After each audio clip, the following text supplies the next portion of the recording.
Hi there, Kevin Furman with episode 9 in the Clone Wars Wisdom series, where I pretty much look at a statement that was made at the beginning of the show and give my thoughts on how that applies to leadership skills, being a better leader, living a better life, or just wisdom in general, or, just an interesting thought to contemplate as we continue our journey through life. So, if you're not familiar with this, that's okay. It's just I'm going to talk about a statement that was used in episodes of the series. You don't have to like Star Wars. This isn't about Star Wars necessarily. It's really all about wisdom, right? So, episode 9, the statement made in episode 9 was, ignore your instincts at your peril.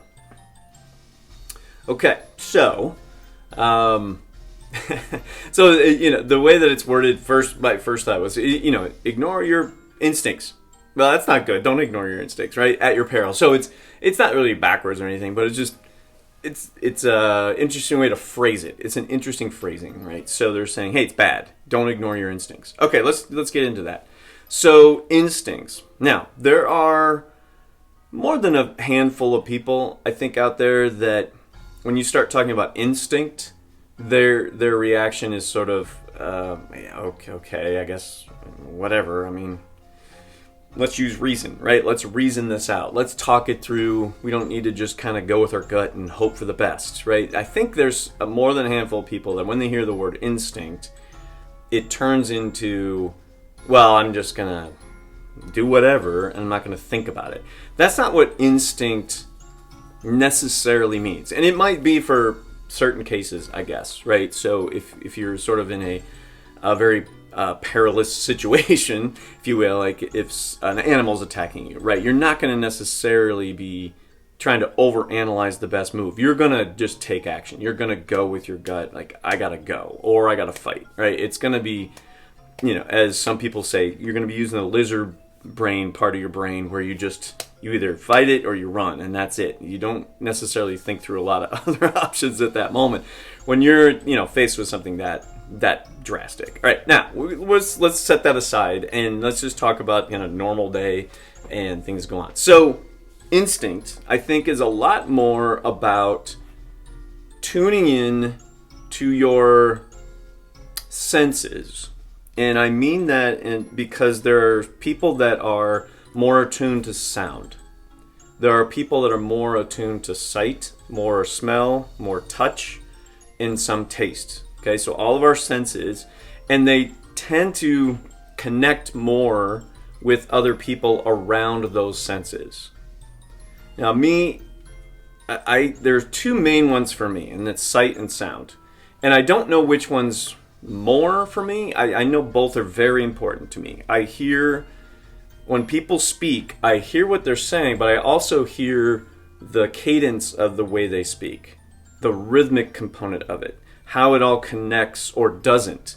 Do they have a lot of awkward breaks in their speaking, right? So just I listen for those things, and that helps me to connect with where they're coming from to some degree. I can kind of hear their thought process when I listen to that.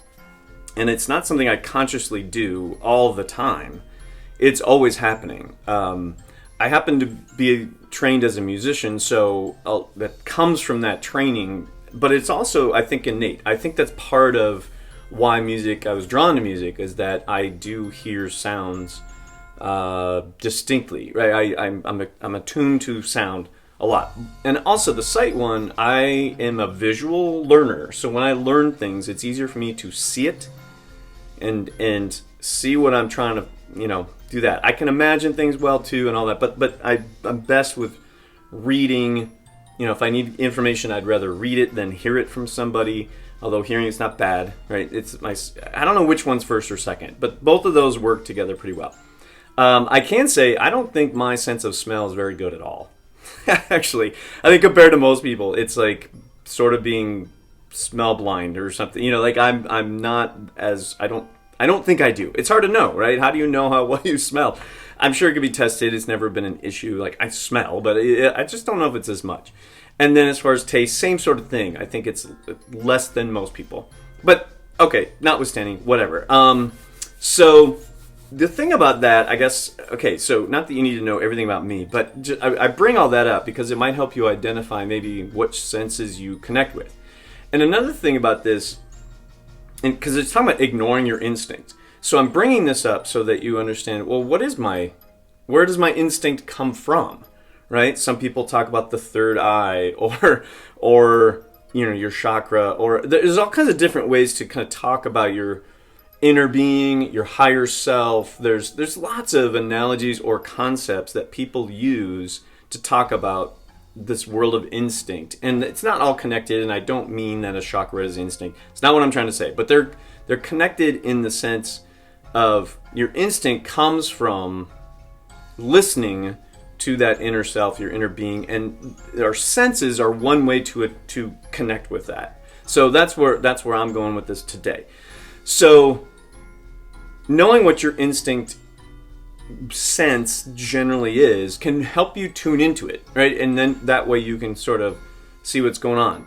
There are moments, well, when you get goosebumps, right? That's kind of a kinesthetic kind of thing, sort of, right? It can be an auditory thing. If you hear something a certain way, that can cause goosebumps to happen on your body, right? Which goosebumps, very strange word, but yeah, whatever. Anyway, so but sometimes it's you walk into a room and there's a feeling in the room, and it causes your body to have a certain sensation. People have that happen to them, and their gut reaction to a room with a certain vibe is, wow, there's something really bad going on here, right? You walk in a room, you can feel the tension. And some people see the tension. And I don't mean physically, like they see beams of light or something, but I think they can look at a group of people and see the tension between people. Some people can feel it. Some people can, just in the tone, when they hear a couple of words spoken back and forth, there's a tone to it. So auditory-wise, they can hear the tension, right? So I think that's what I'm getting at, right? Is that your instinct is one of your senses, or a couple maybe. You're more apt to take in the information and be able to discern pretty accurately what's going on without someone explaining it to you. That's one way to look at instinct. So that's what I'm talking about right now. And so if you ignore that, right, if you just is like, instinct, whatever, I'm going to reason it all out. There's nothing really wrong with that, on a face value. But when you're really trying to understand people, and this is where I'm going to get really specific about like a leadership thing, and or just get relationships, right? So creating better relationships and leadership, which are sometimes a lot the same thing. Anyway, so when you ignore your instinct, right, you're going to reason through like, okay, this is how this is supposed to go, and you're ignoring some obvious cues from them that this is not either the right time to talk to them. They're not actually listening to what you're saying. They look like they're listening, but it's not getting in. When your instinct would probably give you a clue to that pretty quickly. Usually you can tell when somebody's engaged. You can see it, you can hear it, feel it, whatever. I think it's good to be tuned into that. And when you're leading people, right, you can't necessarily cater to that per se, but being tuned into it and realize, okay, I'm losing some people. Can I rephrase this so that I kind of get everybody back on, kind of get back to engage and all that?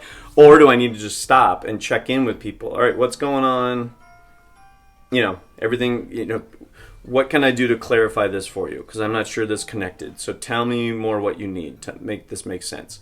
So as a leader, being cued in on where people are at from buy-in or engagement can be very helpful to making sure that your message is getting across, your directions are being heard correctly, that you're getting buy-in with what's supposed to happen, and it's not just kind of, yeah, they're telling me what to do again, blah, blah, blah.